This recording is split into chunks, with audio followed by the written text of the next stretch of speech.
विदेश यात्रा से भारत लौटते ही असदुद्दीन ओवैसी ने पाकिस्तान को फिर से दिया है करारा जवाब। बलूचिस्तान में मुस्लिमों की हत्या कर रहा है पाकिस्तान। उन्होंने कहा है पाकिस्तान में मुसलमान ही सुरक्षित नहीं है। दुनिया को पाकिस्तान का असली चेहरा दिखाया है। टीवी 9 पर असदुद्दीन ओवैसी का एक्सक्लूसिव इंटरव्यू आपको दिखाएंगे। ऑपरेशन सिंदूर के बाद भारत के सांसदों के प्रतिनिधिमंडल अलग अलग देशों में गए थे। अल्जीरिया, बहरीन, सऊदी अरब जो डेलीगेशन गया था उसमें असदुद्दीन ओवैसी साहब गए थे। हमारे साथ जुड़े हैं वो टीवी 9 भारतवर्ष पर। बहुत स्वागत है टीवी 9 भारतवर्ष पर असदुद्दीन ओवैसी साहब आपका। शुक्रिया। ओवैसी साहब, ये तमाम डेलीगेशन जो अलग अलग देशों में गए उसमें मिडिल ईस्ट गए, आपका जो डेलीगेशन वहां गया था, आपका तजुर्बा किस तरह का रहा? वहां पर जब भारत का पक्ष आपने रखा तो किस तरह का रुख इन तमाम देशों का था?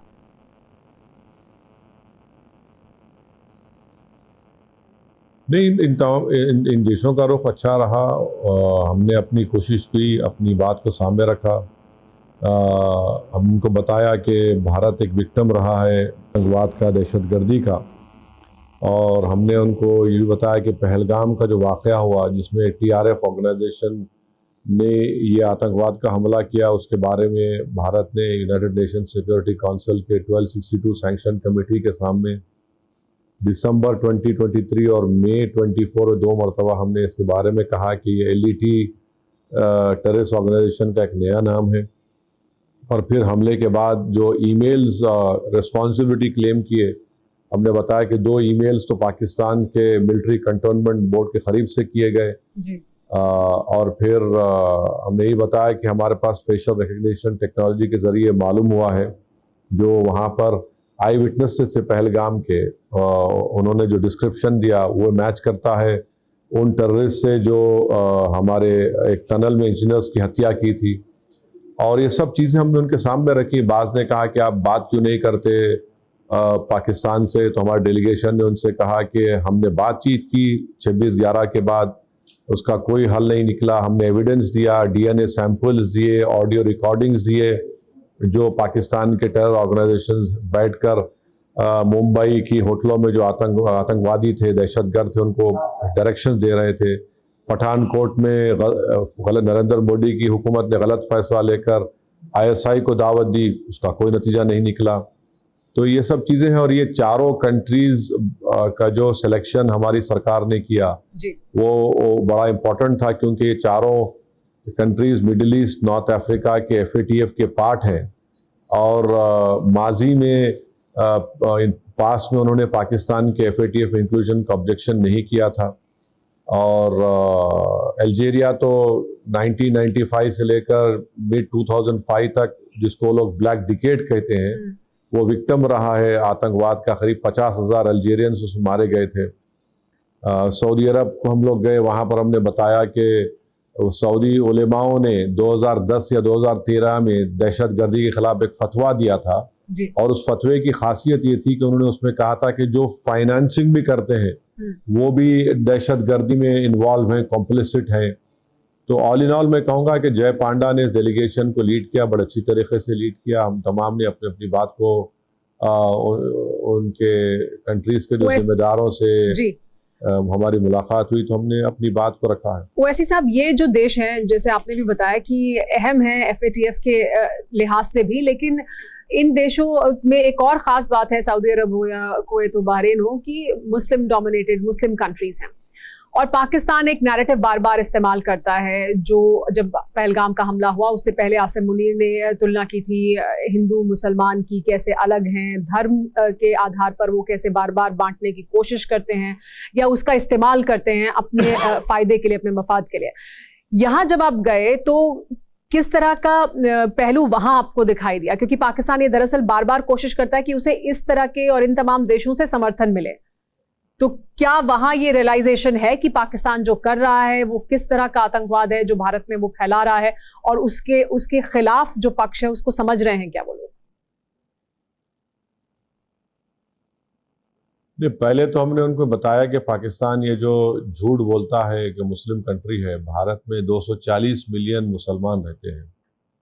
तो ये मुसलमानों का झंडा उठाकर भारत की तरफ बताना गलत है। हमने उनको बताया कि अगर ये बात पाकिस्तान कह रहा है तो फिर क्यों पाकिस्तान बलूचियों पर उनको कत्ल कर रहा है? वो भी तो मुसलमान है। तालिबान हुकूमत कर रहा है अफगानिस्तान में, पाकिस्तान उनके बॉर्डर आउटपोस्ट पर गोलियां चलाकर उनकी हत्या करता है। ईरान एक मुस्लिम कंट्री है, बॉर्डर के ऊपर आप गोली चलाते ईरानियन सिक्योरिटी गार्ड्स में मर जाते हैं। तो ये पाकिस्तान की हिपोक्रेसी है, पाकिस्तान की ये मुनाफिकत है, ये चेहरा असली चेहरा है पाकिस्तान का, तो हम वो भी उनको सामने रखे, तो इसको उनको देखना पड़ेगा। और फिर हमने सऊदी अरेबिया में, किंगडम ऑफ सऊदी अरेबिया ने शायद 2022-23 में एक 1.4 बिलियन डॉलर्स का उनको लोन दिया जी। फिर अभी शायद 23-24 में उन्होंने और 14 मिलियन डॉलर एक्सटेंड करने का वादा किया या देने वाले हैं। तो हमने कहा कि आप ये देख लीजिए, आप सॉवरेन हैं, आप जिसको चाहे आप, आपका फैसला है, मगर ये पैसा कहीं आर्मी के ज़रिए टेररिस्ट ग्रुप से तो नहीं जा रहा है। अगर वहाँ के गरीबों की गुर्बत के खात्मे के लिए हो रहा है, पोलियो के खात्मे के लिए हो रहा है, बेरोज़गारी के लिए कुछ हो रहा है, तो हम समझ सकते हैं, मगर ये पैसा तो हमारे खिलाफ इस्तेमाल हो रहा है। तो ये पाकिस्तान का एक झूठा प्रोपेगेंडा है। और आज भी बिलावल जरदारी भुट्टो ने यूनाइटेड नेशन में कुछ अहमकाना बात कही है। जी हाँ। और वो ये भूल रहे हैं कि उनकी माँ को किसने मारा। उनकी माँ को तो किसने मारा? मुसलमान ने मारा है कि नॉन मुस्लिम मारा, बताओ। और जिस यूनाइटेड नेशन में बैठकर वो भारत पर इल्ज़ाम लगा रहे हैं, उसी यूनाइटेड नेशन ने एक इन्वेस्टिगेटिंग एजेंसी को भिजाया था, जो किसी मुल्क के डिप्लोमेट से उन्होंने जाकर कहा कि पाकिस्तान की बेनज़ीर भुट्टो की हत्या की जो पूरी इन्वेस्टिगेशन थी शॉडी थी, और कोर्ट ने सिर्फ 2 लोगों को सजा दी। कौन थे वो लोग? कि उन्होंने इन्वेस्टिगेशन सही नहीं किया, खामे वारदात की को पानी से धो दिया और मुशर्रफ पे इल्ज़ाम लगा दिया। मुशर्रफ पाकिस्तान छोड़ के भाग गया। तो बिलावल जरदारी भुट्टो को अपने गिरेबान में झांकना चाहिए। जी, अब वो तो आपकी वालदा को दहशतगर्दों ने खत्म किया, चाहिए पूरा 130 लोग मारे गए। बिल्कुल। लेकिन वैसी साहब, एक और पक्ष आपके इस डेलीगेशन का ये कि जब डेलीगेशन गया और वहां मुलाकात हुई तो तमाम जो पार्टी थे उनके लोग उसमें शामिल थे, तमाम सांसद अलग अलग पार्टियों के थे और उनका प्रतिनिधित्व इसमें देखने को मिला इन तमाम डेलीगेशंस में। और एकजुटता की एक जो मिसाल है वो साबित करने की कोशिश भी की गई और हकीकत भी है कि देश एकजुट है आतंकवाद के मुद्दे पर। लेकिन इसका फिर एक राजनीतिक पक्ष भी है कि इस पर राजनीति भी शुरू हुई। इस तरह के बयान भी जब डेलीगेशन थे अलग अलग जगहों पर, अलग अलग डेलीगेशन, तो उसको लेकर इस तरह की चर्चा भी हुई कि देखिए ये बहुत अहम लोगों से तो मिल नहीं रहे हैं, इंडियन डायस्पोरा से ही मिल रहे हैं, कुछ अहम इससे हासिल क्या होगा। आप कैसे देखते हैं इस तरह के सवाल जो उठाए जा रहे हैं या उठाए गए, वो किस हद तक सही है? अब वो जमहूरी अख्तियार उनका है, वो कुछ भी बोल सकते, मगर हकीकत ये है कि Bahrain, Kuwait, kingdom of Saudi Arabia और अल्जीरिया में जो हमारा विज़िट था वो बड़ा इम्पोर्टेंट था। और हमने वहाँ के जो उस कंट्री के जो इम्पोर्टेंट लीडर्स हैं, डिप्टी प्राइम मिनिस्टर हैं या शूरा काउंसिल के चेयरमैन हैं या शूरा काउंसिल के मेंबर हैं, या उनके डिप्टी प्राइम मिनिस्टर हैं या फिर उनके फॉरेन अफेयर्स के मिनिस्टर हैं। अब सऊदी अरेबिया में हिज एक्सेलेंसी आदिल जुबैर साहब से, जो अभी minister of state foreign affairs हैं, 2 घंटे की हमारी मुलाकात हुई। इसको क्या बोलेंगे आप? जो अल्जीरिया में जो उनके फॉरेन अफेयर्स के मिनिस्टर ऑफ स्टेट हैं, मोहतरमा थी, उनसे 1-1.25 घंटे की मुलाकात रही, उसको क्या बोलेंगे आप?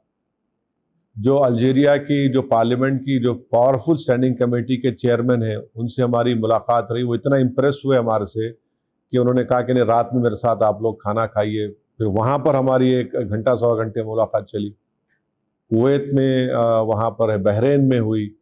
तो अब नहीं मालूम वो क्या है, अब किसी को तो आप रोक नहीं सकते, जमहूरियत है तो बोल रहे हैं। मगर लेकिन वहीं के डिनर का एक वीडियो फिर सोशल मीडिया पर आ गया और उसको लेकर चर्चा शुरू हो गई कि देखिए ये गंभीर मुद्दे पर चर्चा करने गए लेकिन ये हो रहा है वहां।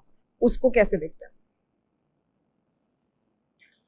नहीं, देखिए, मैं आपको मेरा पहले मौक़िफ़ समझा दूं, क्योंकि मैं उनके बाजू बैठा था, रेखा शर्मा, मोहतरमा रेखा शर्मा के बाजू। मैं ना गाने सुनता हूँ ना किसी से कहता हूँ गाने सुनो, क्योंकि मैं लाइटर में कह रहा हूँ, लोगों से कहता हूँ कि मेरा गाना सुनो। मगर हकीकत ये है, उसका बैकग्राउंड ये है कि अल्जीरिया में भारत को लोग जो भारत को जानते हैं वो एक 1960 की एक पिक्चर थी, उसका नाम था जाने तू। अब जहां कहीं भी भारत के लोग जाते हैं उनको जाने तू बोलते हैं लोग। तो कई लोग जो गए, जो मार्केट से गए, तो उनको बोल दिए, और लोग हम भारत के नागरिक को देखकर वो पिक्चर के गाने गाना शुरू कर देते। तो इन्होंने कहा कि मुझे उसके कुछ क्या बोलना चाहिए, वो लिरिक्स याद हैं, तो उन्होंने इम्प्रॉम्प्टो लिरिक्स पढ़ दिए, तो किसी को पता ही नहीं, वो उन्होंने पढ़ दिया। तो वो जितने अल्जेरियन जो लीडर्स बैठे थे वो बड़े खुश हुए, वो अपना फ़ोन निकाल के रिकॉर्डिंग करना शुरू कर दिए, बल्कि वो तो इसरार कर रहे थे कि तुम और गाओ, तो उन्होंने कह दिया कि नहीं मुझे इतना ही याद है, उससे ज़्यादा याद नहीं है। तो इसको इस तरीके से देखना मैं समझता हूँ कि ठीक नहीं है। अब अगर कोई गलत समझता है ठीक है, ये भी आपका जमहूरी हक है, आप करिए। ओवैसी साहब, एक कुछ लोगों की बहुत चर्चा हुई, तमाम डेलीगेशंस गए, लेकिन कुछ लोगों की बहुत चर्चा हुई, शशि थरूर की बहुत चर्चा हुई, आपकी बहुत चर्चा हुई, आपके बयानों की लगातार चर्चा देश भर में हुई कि देखिए किस तरह से पाकिस्तान के जो तमाम नैरेटिव्स हैं, पाकिस्तान के तमाम जो बयान हैं, उनको कैसे माकूल जवाब, अप्रोप्रिएट जवाब दिया आपने। तो आपको जो ये लगातार सोशल मीडिया पर भी, मीडिया में भी लगातार जिस तरह से आपकी बातों को लोग सुन रहे हैं और अप्रिशिएट कर रहे हैं, वो आपको लगता है कि इसे आप कैसे देखते हैं कि क्यों है ये? नहीं, मुझे ना तो ताज्जुब हो रहा है, ना मुझे खुशी हो रही है, ना कोई तकलीफ हो रही है। भाई मैं जो हूँ वो आवाम के सामने हूँ। मैं ये सब बातें किसी से दाद हासिल करने के लिए, वाहवाह हासिल करने के लिए नहीं कहा हूँ। मैं पहले से मेरे पूरे परिवार का, हमारे मरहूम वालिद ने, हमारी मरहूम दादी ने जो हमारी तरबियत की, वो यही थी कि हुब्बुल वतनी के ऊपर कोई कॉम्प्रोमाइज़ नहीं हो सकता है, और हुब्बुल वतनी के मज़ाहिर हम करते आए हैं। अब ताज्जुब इस बात का है कि लोगों को अब समझ में आ रहा है, मगर हमारी जिस घराने में हम पैदा हुए, जिस घराने में हमारे बुजुर्गों ने हमारी तालीम दी, जिस पार्टी से मेरा ताल्लुक़ है, उस पार्टी के तमाम जिम्मेदारों ने हमको हुब्बुल वतनी का सबक सिखाया। तो इसमें अगर अब मैं क्या बोलूँ, मैं तो कोई, मेरा मानना यह है कि जितने MPs गए हैं, हम तमाम कोई बड़ा काम नहीं कर रहे हैं। हम इस मुल्क से अपनी हमने जो कुछ हासिल किया इस ज़मीन से, और जो कुछ हमको इज़्ज़त मिली, यकीनन अल्लाह का बहुत बड़ा करम है, अल्लाह के करम है कि अल्लाह ने हमको इस ज़मीन में पैदा कि हम उस मुल्क के मामले में जाकर उसकी नुमाइंदगी कर रहे हैं। तो इससे बड़ा इज़्ज़त और क्या हो सकता है? वैसे साहब, आपके वापस आने पर कुछ पोस्टर भी लगे हैं हैदराबाद में, आपके वापस आने पर कुछ पोस्टर भी लगे हैं हैदराबाद में, उनकी भी बहुत चर्चा हो रही है। मैं अपने पार्टी के जिम्मेदारों से बात करके कहा हूं कि उन पोस्टरों को निकालिए, ये पोस्टर्स गलत है, और ये गैर ज़रूरी के भारत के जितने सियासतदान, ज़्यादातर सियासतदान हैं, उनका ईगो बहुत बड़ा होता है, उसमें आप गैर ज़रूरी के नफ्स को मोटा कर रहे हैं। हम कोई बड़ा काम नहीं किए। बड़ा काम तो हमारे फ़ौज के लोगों ने किया, जिन्होंने एक करारा जवाब दिया पाकिस्तान को 8 तारीख के दिन, और 9 की रात और 10 तारीख के दिन। तो हमको उनकी दाद देनी चाहिए, उनके हिम्मतों को सहराना चाहिए, उनकी तारीफ करनी चाहिए। हम तो एक महज अवाम के नुमाइंदे देश में जो राजनीति और अगर मैं नहीं होता तो कोई और करता। तो उस पर भी मैं चाहूंगी कि आप अपना पक्ष भी रखें, क्योंकि इंडिया गठबंधन की बैठक हुई है, मांग की गई, और इसके पहले भी तमाम और विपक्षी दल मांग कर रहे हैं कि स्पेशल सेशन होना चाहिए पार्लियामेंट का।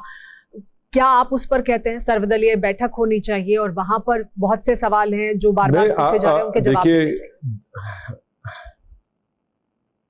जी, स्पेशल सेशन का प्रेसिडेंट है, पहले भी स्पेशल सेशन बुलाए गए, मगर आज फोर्थकमिंग मॉनसून सेशन के डेट्स अनाउंस हो चुके हैं। तो हमारी पूरी कोशिश होगी, हम आपके चैनल के ज़रिए से नरेंद्र मोदी सरकार को बताएंगे और बता रहे हैं कि जब मॉनसून सेशन जुलाई में शुरू होगा तो हमारा डिमांड है कि पार्लियामेंट में एक पहलगाम के ऊपर एक स्ट्रक्चर्ड डिबेट होनी चाहिए, क्योंकि पहलगाम की जिम्मेदारी किस पर आयद होती है, अकाउंटेबिलिटी किस पर होगी, उसका हमारा डिटरेंस पॉलिसी क्या होगी, ये सिक्योरिटी लैब्स क्यों हुआ, ऐसे कई सवालात हैं। और अगर मोदी सरकार ये कहती है कि ये सेंसिटिव इशू हम डिबेट नहीं कराएंगे, तो हम उनको याद दिलाना चाहेंगे कि भारत की पार्लियामेंट के रूल्स ऑफ प्रोसीजर में ये प्रोविजन है कि अगर कोई रूलिंग पार्टी उसको सेंसिटिव कहती है तो आप उसको इन कैमरा कराइए, पूरी मीडिया को निकाल दीजिए, रिपोर्टिंग मत कराइए, मगर चर्चा तो होनी चाहिए। और हम उम्मीद करते हैं कि मोदी सरकार भागेगी नहीं, ये चर्चा कराएगी ताकि वो सुने, क्योंकि सत्ता में वो है, जिम्मेदारी उन पर आयद होती है। तो हम ये सवालात हैं जो उनको सुनना पड़ेगा और उसका जवाब देना पड़ेगा पार्लियामेंट में, पार्लियामेंट के जरिए पूरे देश के 130 करोड़ जनता को। क्योंकि ये मांग हो रही है, साथ ही सर्वदलीय बैठक की मांग हो रही है कि वहां पर भी सवालों के जवाब देने चाहिए, और सरेंडर शब्द एक बहुत ट्रेंड कर रहा है। तो आपका क्या उस पर कहना है कि क्या सरेंडर कर दिया वाकई? नहीं, मैं उस बारे में कुछ नहीं कहना चाहता हूँ। जिस पार्टी के मोअज़्ज़ज़ लीडर ने बात कही है, उनकी पार्टी के लोग उस पर जवाब दे सकते हैं। मैं उस पार्टी का नुमाइंदा नहीं हूं, ना कभी रहूंगा इंशाल्लाह। लेकिन आपको ये लगता है कि जब हो सेशन, मॉनसून सेशन, उसके दौरान चर्चा होनी चाहिए इस मुद्दे पर, पहलगाम के मसले पर? यकीनन पहलगाम पे तो होनी चाहिए ना। पहलगाम क्यों हुआ, किसकी जिम्मेदारी है, किसके ऊपर अकाउंटेबिलिटी हम फिक्स करेंगे, क्यों ये सिक्योरिटी लैप्स हुआ, क्या वजह हुई, हमारी डिटरेंस पॉलिसी क्या रहेगी, ये तो सवाल हमको करना पड़ेगा ना। बहुत शुक्रिया ओवैसी साहब, TV9 भारतवर्ष से खास बात करने के लिए हमारे साथ जुड़े हुए थे। असदुद्दीन ओवैसी डेलीगेशन का हिस्सा थे। वो डेलीगेशन जो बहरीन, सऊदी अरेबिया, अल्जीरिया और कुवैत गया था, और देश वापस लौटने के बाद उन्होंने खास बातचीत की TV9 भारतवर्ष से।